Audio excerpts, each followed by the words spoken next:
Today we are going to update the firmware of your Netgear Reset EX6120 Net using the Netgear support website.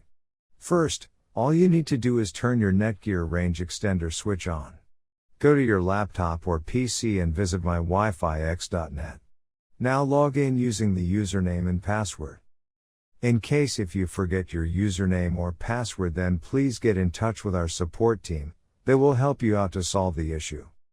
Once you are logged in successfully, before heading ahead into the video, in case you are facing any issue with your Netgear Range Extender device, get in touch with our Netgear experts. Extender will automatically check for a new firmware update available and then click on the firmware update link.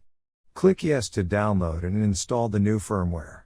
Be patient as the process might take a couple of minutes depending on your network speed.